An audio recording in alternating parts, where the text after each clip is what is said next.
시카고 방세 시간입니다. 인간은 관계의 존재라 그렇게 말합니다.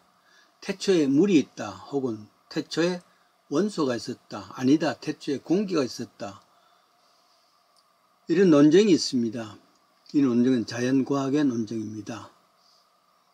성경은 이 모든 것보다도 태초에 하나님께서 천지를 창조하셨다, 창세기 1장 1절의 이야기입니다.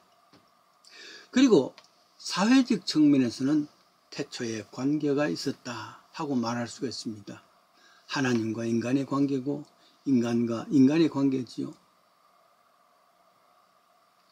그런 의미에서 세상은 혼자 사는 것이 아닙니다. 관계로 삽니다. 더불어 사는 것이고, 이것이 관계라면 나만 행복한 사람이 될 수가 없습니다. 남하고 같이 함께 행복한 사람이 되어야 된단 말이죠. 예수님의 산상설교 8가지 복을과 많이 보시면은 전반 부분은 내가 갖춰야 될 행복의 조건이고, 두 번째 후반부 4가지는 다른 사람들에게 베푸는 관계를 통해서 내가 행복해지는 삶을 말합니다. 즉, 나 자신에는 poor in spirit, 심령이 가난해야 되고, 우는 자가 되어야 되겠고, 그리고 또 온유한 자, 전틀한 자가 되고, 의에 줄인 자, 이거는 내 자신을 위한 겁니다. 내 자신의 복을 위한 것이란 말이죠. 그런데 인간은 혼자 사는 것이 아니라 다른 사람과 같이 사는데, 그 다른 사람, 더불어 살아가는 사람과의 관계를 통해서 내가 행복해야 되는데, 그 다른 사람 타인에 대해서는 어떻게 갖출 것인가? 그게 더 4가지가 있습니다. 첫째로는 긍휼히 여기는 자의 마음입니다. 이거는 내가 내 자신을 긍휼히 여기는 것이 아니라 내 마음이 다른 사람을 보고서 긍휼히 여기는 사람, 긍휼히 여기는 그 마음이 있을 때 내가 행복해진다 그럽니다. 남을 대할 때에 애틋한 마음이죠. 이런 사람이 내가 행복해질 수 있답니다.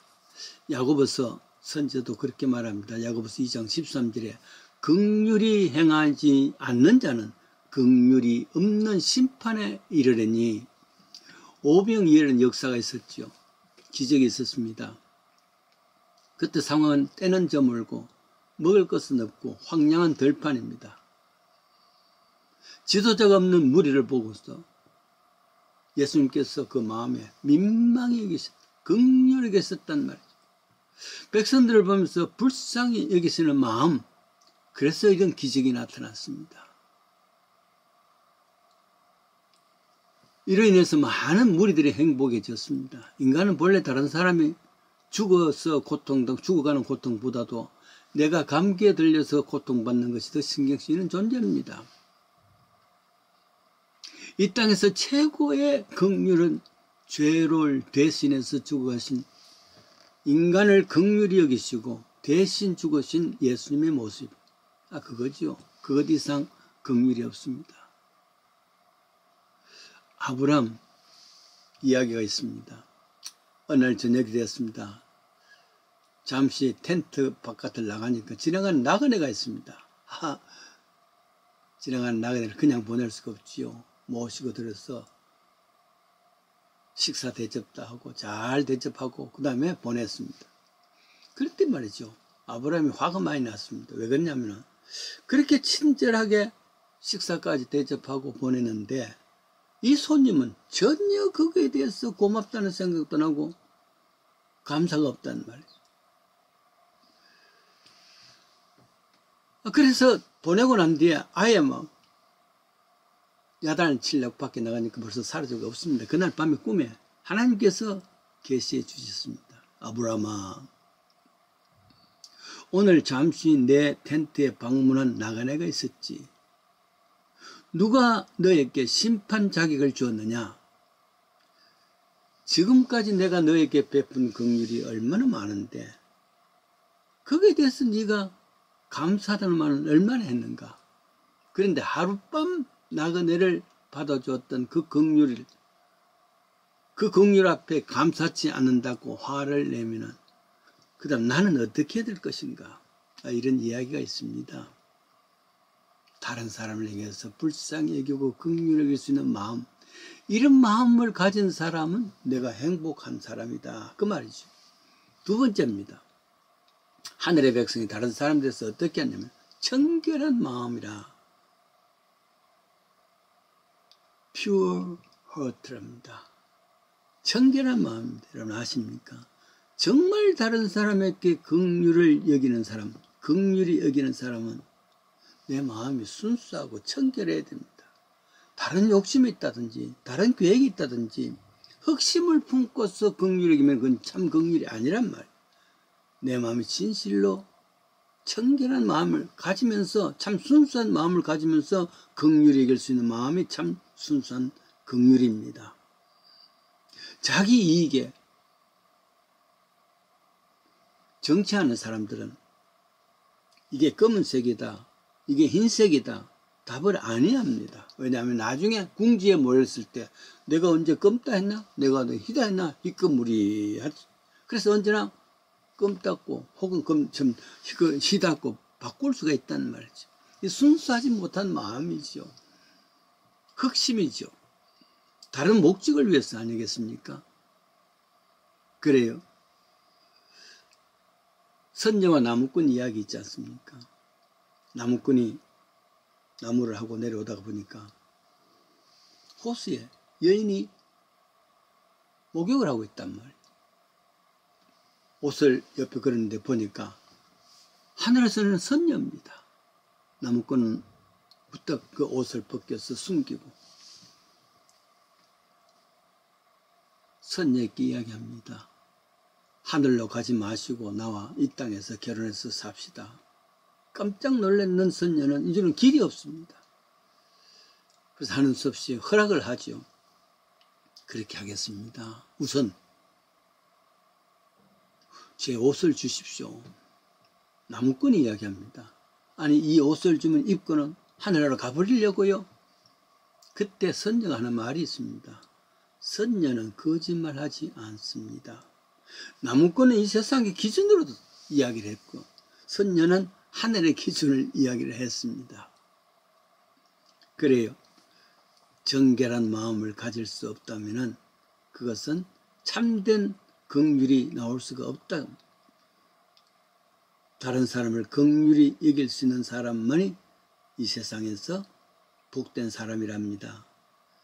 세 번째는 화평케 하는 자, 피스메이커죠. 화평케 하는 사람입니다. 인간관계에서 화평을 찾는 겁니다. 토마스 홉스라는 철학자는 이런 말을 했습니다. 만인은 만인에 대한 투쟁의 관계다. 늑대와 늑대의 관계다. 서로 싸움, 서로 전쟁하는 그런 관계란 말이죠. 인간은 인간관계에서 자기 이익이 따르니까 자기 기준으로 사니까 끊임없이 그런 투쟁이 일어날 수밖에 없습니다.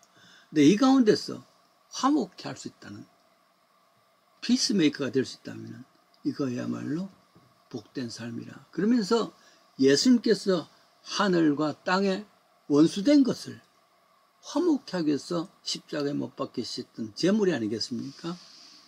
에베소서 2장 4절입니다. 십자가는 이 둘이 하나로 만드사 중간에 막힌 담을 허시고 하나님과 화목케 하게 하셨다. 인간은 끊임없이 투쟁하고 서로 원수가 됐지만은 화해케 할 수 있는 사람, 예수입니다. 로마서 12장 18절 할 수 있거든 너의 모든 사람과 더불어 평화하라, 화평하라, 피스메이커 하라 그 말이죠. 이 땅에 사는 천국 백성들이 행복의 조건은 다른 사람과의 관계에서 화평이 있어야 된다. 적대감을 가지고는 내가 행복하지 못하다 그럽니다.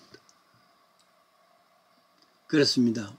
내가 있는 곳에 분쟁이 일어나면은 사탄이 있었던 것이고 내가 있는 곳에 화평이 있다면은 하나님이 계셨던 것입니다. 네 번째, 천국 백성들이 이 땅에 살면서 다른 사람과 관계에서 때로 환난을 당하고 핍박을 당한다 할지라도 그게 복이 있는 길이다. 그래요.